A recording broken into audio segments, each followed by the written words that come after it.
Hello guys, সবাই কেমন আছেন? তো আশা করি আপনারা সবাই ভালো আছেন। তো আমিও ভালো আছি। তো আজকে আমি আমার ভাইয়ের সাথে চলে গেলাম ঢাকা আগারগাঁও ভাইরাল মিজান ভাইয়ের হোটেলে। তো আমরা যারা ছোট কন্টেন্ট ক্রিয়েটার রয়েছি, তো তারা কখনো এখানে গেলে চান্স পাবো না ভাইরাল মিজান ভাইয়ের সাথে কোন সাক্ষাৎ নেওয়ার জন্য। তো এখানে যারা বড় বড় কন্টেন্ট ক্রিয়েটার রয়েছে তারা হচ্ছে যে সব সময় তার হাতে পায়ে ধরেন যে বুকের ভিতরে সব জায়গায় মাইক্রোফোন সেট করে দিয়েছে, তারা সেখান থেকে ভিডিও শ্যুট করতেছে। তো এর ভিতরে আমার ভাই আবার কয়, ভাই আমি সামনে যাচ্ছি মিজান ভাইয়ের, তো সেখানে সে একটা সেলফি নেওয়ার জন্য খুব আগ্রহ প্রকাশ করতে, সেই জন্য সেলফি নিয়ে দিলাম ভাইকে। তো আমার ভাই বলল সে নাকি এখানে আজকে লাঞ্চটা করবে দুপুরের, এই জন্য আমি 2টা টিকিট নিয়ে নিলাম মিজান ভাইয়ের কাছ থেকে।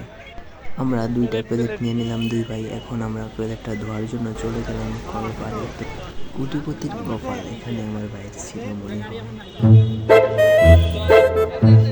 প্লেট ধোয়ার পরে এখন এখান থেকে ভাত নেওয়া লাগবে। তো আমার ভাই ভাত আমাকে বেড়ে দিচ্ছে, এজন্য আমি সাইডে দাঁড়ালাম লাইনে। তো আমার ভাই ভাত দিচ্ছে আমাকে অনেকগুলো, জন্য আমি আবার কমাইলাম ভাতগুলা। আবার দিল আমার ভাই আর দুগা নেওয়ার জন্য। ভাইয়ের প্রতি ভাইয়ের ভালোবাসা।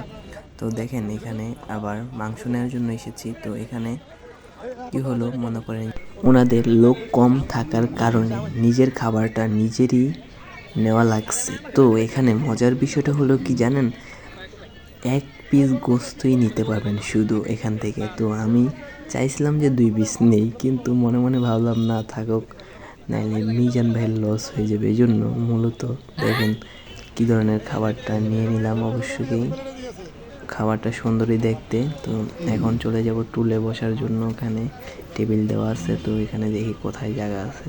তো অবশেষে এই শেষ মাথায় পেয়ে গেলাম বসার জায়গা। তো এখানে বসে গেলাম খাওয়ার জন্য।